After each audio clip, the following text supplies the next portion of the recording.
ओम नमो भगवते वासुदेवाय। आपका स्वागत है आपके अपने चैनल वास्तुगुरु में। आज का एपिसोड बहुत ही महत्वपूर्ण है। वह भक्त जो स्नान दान की विशेष महिमा को जानना चाहते हैं और स्नान दान के माध्यम से पुण्य की प्राप्ति और मोक्ष की प्राप्ति चाहते हैं, ऐसे साधकों के लिए आज का एपिसोड समर्पित है। आज के एपिसोड में मैं माघ मास के माहात्म्य के बारे में विस्तार से बताने जा रहा हूँ। जैसा कि पद्म पुराण में बताया गया है, माघ मास माहात्म्य को पद्म पुराण के उत्तरखंड से लिया गया है। यद्यपि भगवान का पूजन भजन कीर्तन व्रत स्नान आदि कृत्य नित्य ही करने योग्य तथा भगवत प्राप्ति एवं भगवान की प्रसन्नता के साधन हैं, किंतु कुछ विशेष महीनों में भगवत प्रीत्यर्थ इन्हें करने का अलग ही महत्व है। विशेष रूप से माघ महीने के उत्तरायण काल में भगवान की प्रसन्नता के लिए किए जाने वाले नित्य स्नान पूजन दान आदि अक्षय हो जाते हैं। माघ स्नान दान पुण्य के द्वारा भगवान शीघ्र प्रसन्न हो जाते हैं। जो मनुष्य माघ महीने के उषा काल में किसी नदी और तीर्थ में भगवान के निमित्त नित्य स्नान दान आदि करते हैं, वे अपनी 7 पीढ़ियों का उद्धार करके भगवत धाम को प्राप्त होते हैं। माघ मास के माहात्म्य के बारे में 7 खंड हैं, जिसे एक एक करके मैं विस्तार से बताऊंगा, जिससे आप माघ मास के माहात्म्य की कथा को सुन सकें और भगवत कृपा की प्राप्ति कर सकें। माघ मास माहात्म्य की कथा को सुनने से पहले हमारे चैनल को सब्सक्राइब लाइक और शेयर करें एवं बेल आइकॉन जरूर दबाइए, जिससे आने वाले एपिसोड की जानकारी आपको मिलती रहे। यदि आप वास्तुशास्त्र से संबंधित किसी भी शंका का समाधान करना चाहते हैं तो स्क्रीन पर दिए गए नंबर पर व्हाट्सएप कर सकते हैं। आइए सुनते हैं माघ मास के माहात्म्य के बारे में। इसे मैं 7 खंडों में प्रस्तुत कर रहा हूँ। आइए सुनते हैं माघ मास के माहात्म्य के प्रथम खंड में वशिष्ठ जी का दिलीप से तथा भृगु जी का विद्याधर से माघ स्नान की महिमा बताना तथा माघ स्नान से विद्याधर की कुरूपता का दूर होना। ऋषियों ने कहा, लोमहर्षण सूत जी, अब हमें माघ का माहात्म्य सुनाइए, जिसको सुनने से लोगों का महान संशय दूर हो जाए। सूत जी बोले, मुनिवरों, आप लोगों को साधुवाद देता हूँ। आप भगवान श्री कृष्ण के शरणागत भक्त हैं, इसीलिए प्रसन्नता और भक्ति के साथ आप लोग बार बार भगवान की कथाएं पूछा करते हैं। मैं आपके कथनानुसार माघ माहात्म्य का वर्णन करूंगा। जो अरुणोदय काल में स्नान करके इसका श्रवण करते हैं, उनके पुण्य की वृद्धि और पाप का नाश होता है। एक समय की बात है, राजाओं में श्रेष्ठ महाराज दिलीप ने यज्ञ का अनुष्ठान पूरा करके ऋषियों द्वारा मंगल विधान होने के पश्चात अवभृत स्नान किया। उस समय संपूर्ण नगर निवासियों ने उनका बड़ा सम्मान किया। तदनंतर राजा अयोध्या में रहकर प्रजाजनों की रक्षा करने लगे। वे समय समय पर वशिष्ठ जी की अनुमति लेकर प्रजा वर्ग का पालन किया करते थे। एक दिन उन्होंने वशिष्ठ जी से कहा, भगवान, आपके प्रसाद से मैंने आचार दंड नीति नाना प्रकार के राजधर्म चारों वर्णों और आश्रमों के कर्म दान की विधि यज्ञ के विधान अनेकों व्रत उनके उद्यापन तथा भगवान विष्णु की आराधना आदि के संबंध में बहुत कुछ सुना है। अब माघ स्नान का फल सुनने की इच्छा है। मुने, जिस विधि से इसको करना चाहिए वह मुझे बताइए। वशिष्ठ जी ने कहा, राजन, मैं तुम्हें माघ स्नान का फल बतलाता हूँ, सुनो।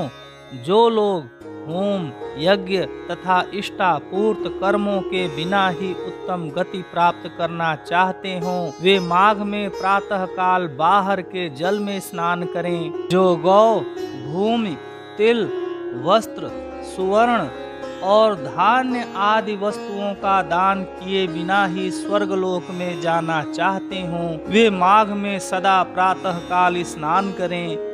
जो 3 रात तक उपवास, कृच्छ्र और पराग आदि व्रतों द्वारा अपने शरीर को सुखाए बिना ही स्वर्ग पाना चाहते हों, उन्हें भी माघ में सदा प्रातः काल स्नान करना चाहिए।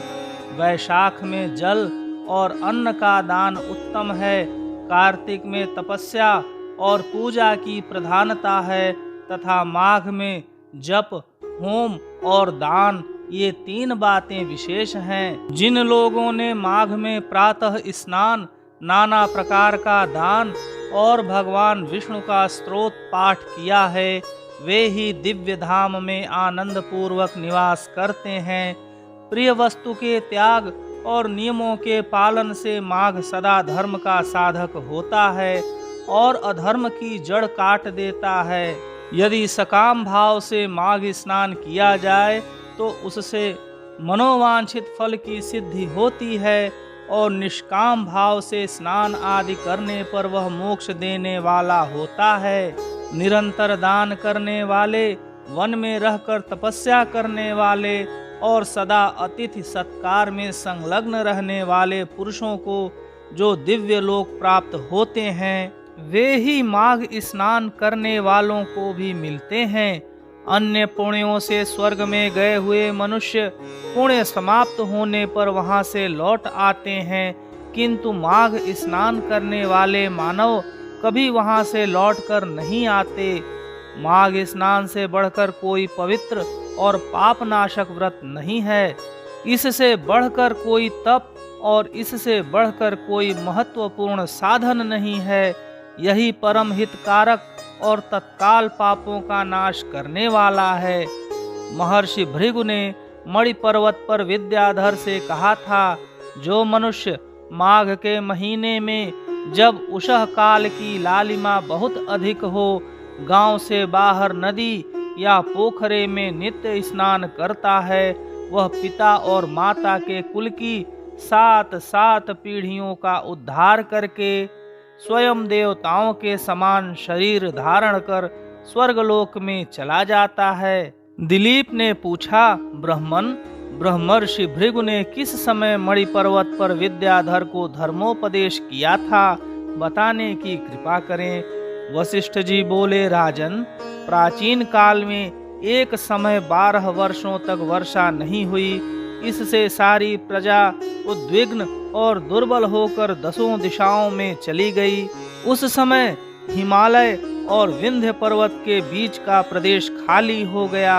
स्वाहा, स्वधा, वषट्कार और वेदाध्ययन सब बंद हो गए। समस्त लोक में उपद्रव होने लगा। धर्म का तो लोप हो ही गया था, प्रजा का भी अभाव हो गया। भूमंडल पर फल, मूल, अन्न और पानी की बिल्कुल कमी हो गई। उन दिनों नाना प्रकार के वृक्षों से आच्छादित नर्मदा नदी के रमणीय तट पर महर्षि भृगु का आश्रम था। वे उस आश्रम से शिष्यों सहित निकलकर हिमालय पर्वत की शरण में गए। वहां कैलाश गिरी के पश्चिम में मणिकूट नाम का पर्वत है, जो सोने और रत्नों का ही बना हुआ है। उस परम रमणीय श्रेष्ठ पर्वत को देखकर अकाल पीड़ित ब्रह्मर्षि भृगु का मन बहुत प्रसन्न हुआ और उन्होंने वहीं अपना आश्रम बना लिया।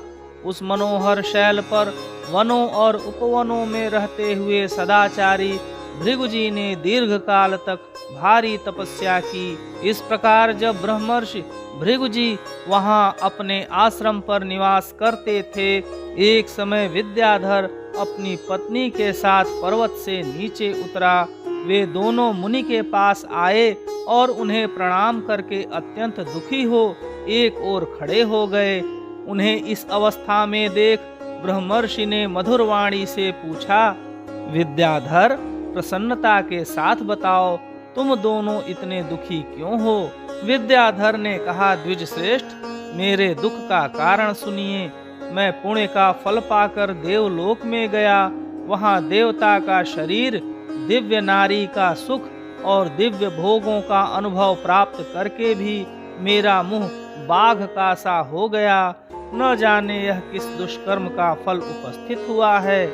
यही सोच सोच कर मेरे मन को कभी शांति नहीं मिलती।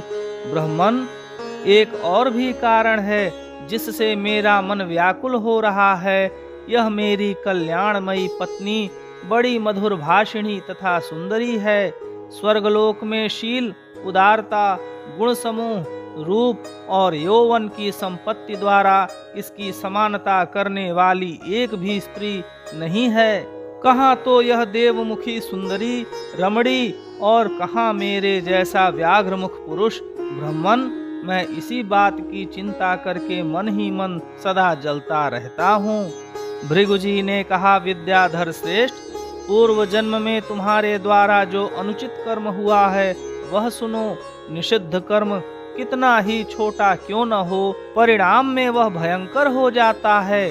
तुमने पूर्व जन्म में माघ के महीने में एकादशी को उपवास करके द्वादशी के दिन शरीर में तेल लगा लिया था। इसी से तुम्हारा मुंह व्याघ्र के समान हो गया। पुण्यमय एकादशी का व्रत करके द्वादशी को तेल का सेवन करने से पूर्व काल में इलानंदन कुरुवार को भी कुरूप शरीर की प्राप्ति हुई थी।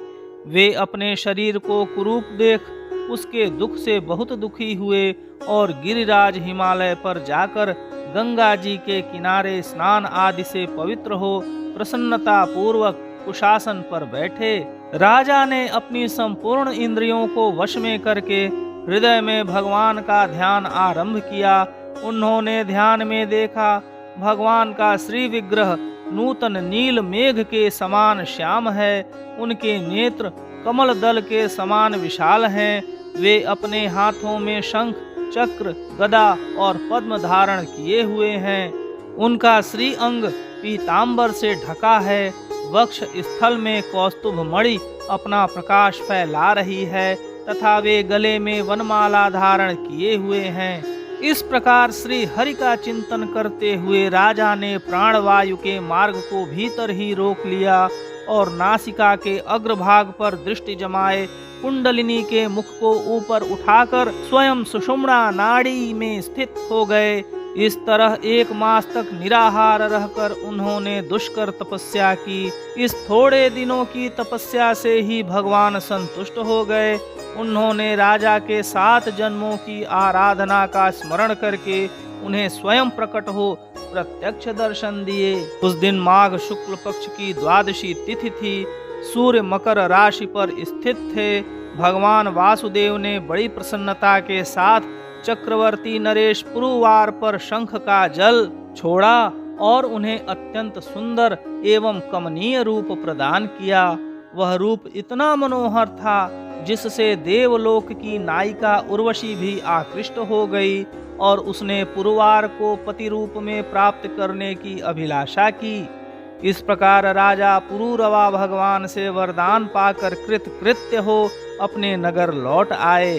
विद्याधर, कर्म की गति ऐसी ही है, इसे जानकर भी तुम क्यों खिन्न होते हो? यदि तुम अपने मुख की कुरूपता दूर करना चाहते हो तो मेरे कहने से शीघ्र ही मणिकूट नदी के जल में माघ स्नान करो।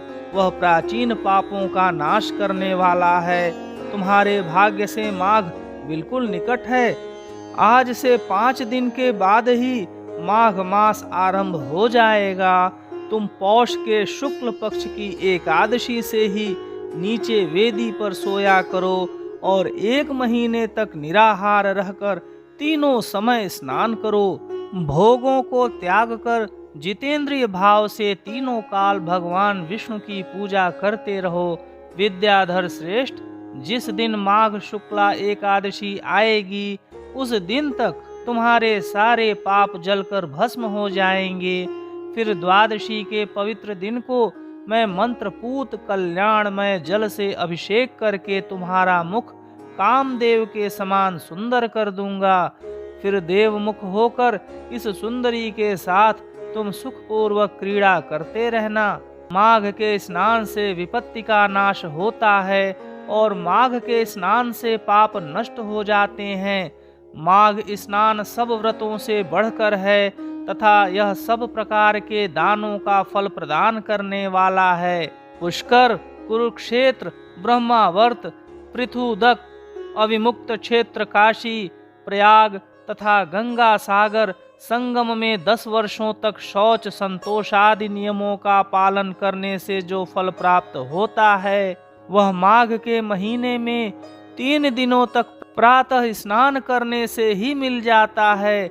जिनके मन में दीर्घ काल तक स्वर्गलोक के भोग भोगने की अभिलाषा हो, उन्हें सूर्य के मकर राशि पर रहते समय जहाँ कहीं भी जल मिले प्रातः काल स्नान करना चाहिए।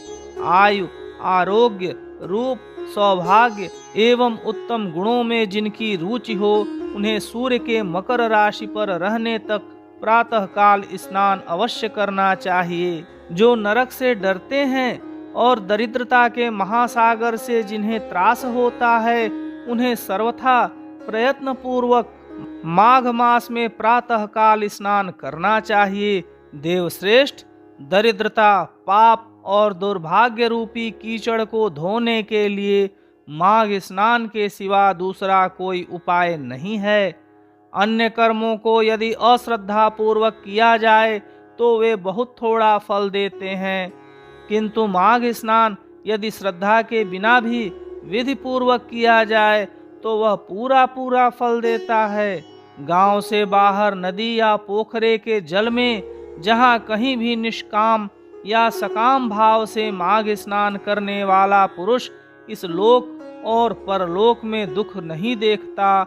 जैसे चंद्रमा कृष्ण पक्ष में क्षीण होता और शुक्ल पक्ष में बढ़ता है, उसी प्रकार माघ मास में स्नान करने पर पाप क्षीण होता है और पुण्य राशि बढ़ती है। जैसे समुद्र में नाना प्रकार के रत्न उत्पन्न होते हैं, उसी प्रकार माघ स्नान से आयु, धन और स्त्री आदि संपत्तियां प्राप्त होती हैं। जैसे कामधेनु और चिंतामणि मनोवांछित भोग देती हैं, उसी प्रकार माघ स्नान सब मनोरथों को पूर्ण करता है।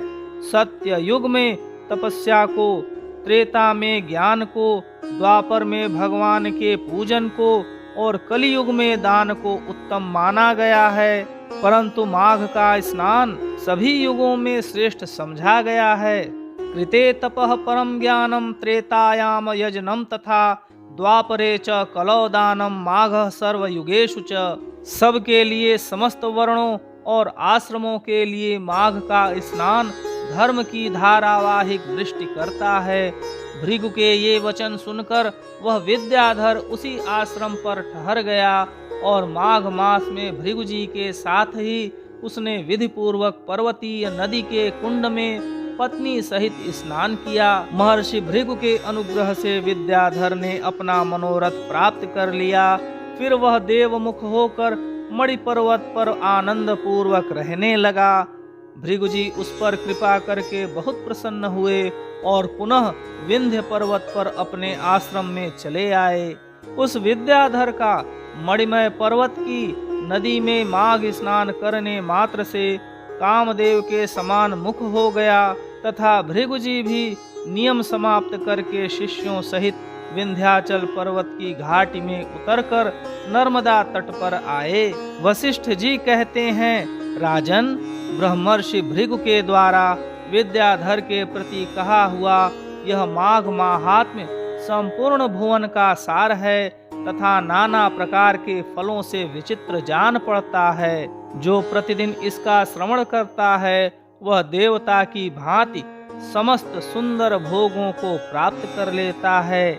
इस प्रकार माघ मास माहात्म्य के प्रथम खंड में आपने वशिष्ठ जी का दिलीप से तथा भृगु जी का विद्याधर से माघ स्नान की महिमा बताना तथा माघ स्नान से विद्याधर की कुरूपता का दूर होना, यह पूरी कथा वैसे ही सुनी जैसा कि पद्म पुराण में बताया गया है। इन 7 खंडों की श्रृंखला में अगले एपिसोड में आप द्वितीय कथा मृगशृंग मुनि का भगवान से वरदान प्राप्त करके अपने घर लौटना, यह पूरी कथा सुनेंगे।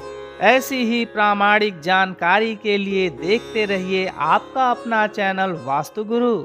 ओम नमो भगवते वासुदेवाय।